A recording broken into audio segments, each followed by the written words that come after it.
Welcome to the RFP Success Show with host Lisa Rehurek, the #1 sought-after authority on RFP success. Each week, we bring you information, strategies, or resources to help you win more business through RFPs and have a little fun doing it. Let's get this week's episode started. Hello, everybody. This is Lisa Rehurek, founder and CEO of the RFP Success Company and your host for the RFP Success Show. Welcome once again to the show. And today we're going to be talking about successes and how important it is for you to be celebrating successes. Successes, small and large, it's a huge component of keeping everybody motivated, but there's other reasons to do it as well. So we're just going to dig right in and talk about what those reasons are and how you can celebrate successes. So the first part of this conversation I want to have is why celebrate successes. Obviously, there's an obvious reason that it makes everybody happy. And when we start celebrating successes and we get into developing a culture of celebrating our successes, it really becomes a fun and exciting time when we win. Now, we also want to celebrate things that we did well when we lose. So it doesn't always just have to be about winning. It can also be about, like, what did we do really well in this even though we lost? So I want to make sure that you're thinking about all of that so that it's not always just about winning and losing, but it's about what you guys are doing well and what you're doing to continue to improve, right? So it's really important to start developing that culture. What it does for your team members is that it really gets everybody excited. Look, we all know this is hard work. I mean, everybody is overworked. People tend to be really tired and frustrated at the end of an RFP. And when we win them, there's huge reason to celebrate. And again, we're going to get into some ways to celebrate versus just, hey, everybody, we won. Woohoo, this is so exciting. There are some other things that you can do to celebrate wins and or not even just the win, but the win of getting the RFP out the door. So again, I want to encourage you to think about, what does win look like for you? Yes, it looks like when you win an RFP, but what are other ways that you win along the way in the process? What this does for your team is it really helps keep morale up. It really helps to motivate your team. It helps to alleviate some of that stress and frustration and all of that burnout that our proposal team members can really hit because they're working so hard. They're working on these tight deadlines.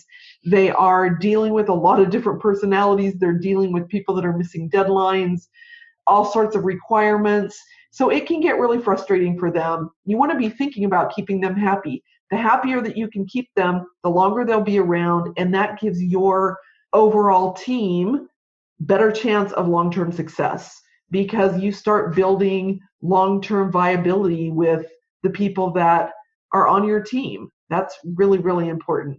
So I want you to think about, I would strongly suggest that you and your team get together and think about, like, okay, what are all the ways that we can win? And again, this isn't just about winning the RFP. What are the other ways in which we win? So take inventory of that. And I named off a few. One of them is when you get it submitted and it's been officially logged wherever it needs to be logged in government proposals. Generally, you get a confirmation that it's been received on time and date stamped. When? Did you do something new? Did you implement a new strategy in this past proposal that took everybody in a little bit of a different direction than normal and people really got on board with that? That's a win. Maybe you lost on cost, but you won on technical. That's a win. So there's all sorts of different milestones along the way that you can think about when it comes to wins. And I would strongly encourage you to, again, inventory those and start thinking about ways that you can implement some success celebrations there, right? It keeps morale up, your own and your team. So if you are listening to this and you're a business owner or you're like head of the department, your morale also, sometimes we don't think about that for ourselves, but your morale also is very important. So don't underestimate its effect on you. If you're the leader or the owner of the company or whatever position you're in, don't underestimate the value of celebrating successes. So let's talk about how you can celebrate successes. And then after we do that, I'm going to talk another reason why it's important to celebrate successes outside of just this RFP. So there's a lot of different ways that you can celebrate successes. And I've seen all sorts of fun things, like obviously, every time there's a win and whatever person led the charge gets to pick where they go to lunch for that day, or whatever, maybe bring lunch in, do a cake and ice cream celebration. So there's always kind of that food piece celebration that a lot of companies do. And they do it for a reason. Everybody loves food. It doesn't require anybody to do anything outside of work, which is nice. Sometimes if we do too much celebrating, like a happy hour is nice. You can implement that depending on your team. But sometimes people are like, oh, I just want to get home. I've been working, a ton of hours and not with my family, and I just want to be home and I don't want to have to go to another work function. So you've got to think about that kind of stuff. One of the teams that I worked with, something that we implemented for them that was a lot of fun is that for every proposal, the team voted on who the MVP for that proposal was. And it could be the proposal project manager, it could be the executive sponsor, it could be a technical writer, whoever that is, depending on the makeup of your company and your team. But they would all vote on who the MVP was, and that MVP would get a trophy. And that trophy was pretty significant. We bought this big, huge, fun trophy that said, you're the MVP, congratulations on a rock star project. And that trophy got moved around. So you didn't get to keep it, but you got to keep it at your desk, and that was your trophy until the next RFP and the next person that got voted into MVP. So you could use something similar to that, or come up with, something that works like that, where you're celebrating all the different team members. The other thing that breeds a little bit is some competition to really shine. And, of course, we don't want it to be like this cutthroat competition internally where it becomes conflictual or controversial, but sometimes that lights fires under people. They really get excited about, hey, I want that trophy, so I'm going to go over and above. So think about your environment and see if that's something that would be relevant to what might work for you. The other really great thing that we've implemented before, and this is one of my favorites because there's multi-purpose here, is that we implemented like a success box or a success jar, whatever you want to do it. A box is sometimes just easier. A big, nice box, make it pretty. And whenever there's a small success or a big success, it doesn't matter, on your team, you write it on a slip of paper and you toss it into the box. So this is kind of more of an ongoing celebration thing versus just it being about one particular RFP. And then every month you pull those out and have the team vote on which one they think is the best, and then that person wins like a gift card or something. That's the way that we did it before with a company that I worked with. And it was a lot of fun. People got really excited about it. Once people get into it, takes a couple of months for people to really get into the flow, but they get really excited about adding different successes to that box. Here's the other thing that does, and this leads me to the other reason why it's important to celebrate successes, or at least track successes.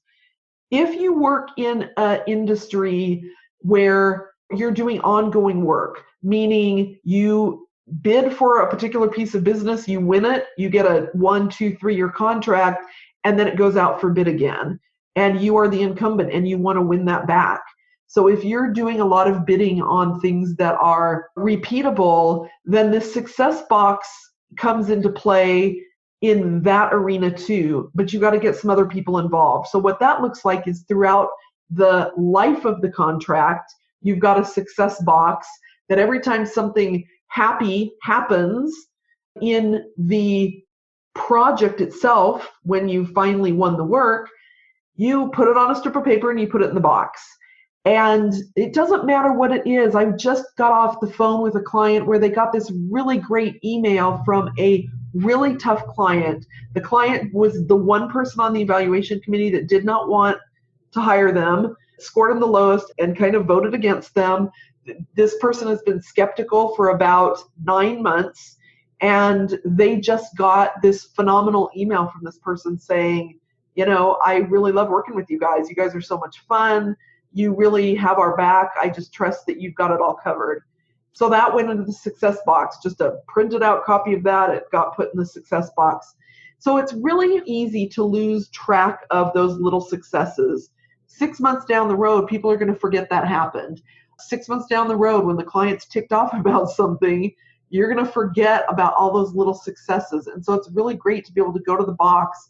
Maybe if you've got a team meeting once a quarter, once a year, go through the box and pull some things out that are like, hey, remember when this happened, remember when that happened. These are all really big successes and they're important.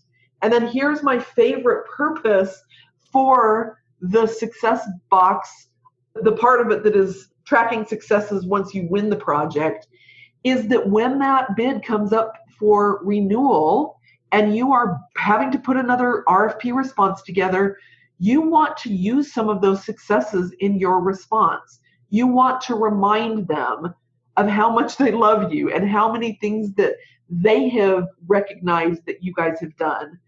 And it becomes really powerful because they'll forget too. They're going to remember what's happened, let's say, in the last 30 days. They don't remember back 9 months, 12 months. I mean, obviously, if they love you, they're remembering kind of the overall feel, but they'll forget the little things, and you want to remind them. And it's a really powerful thing when you're the incumbent.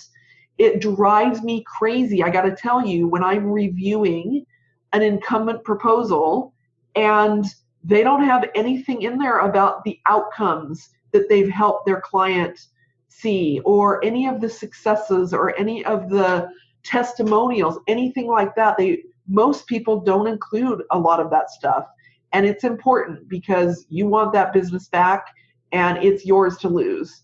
So that success box can be used in a bunch of different places. It can be used, again, use it for the ongoing project. So that's probably a different team, but please share that with them because you want that information when you're having to help them respond to that RFP.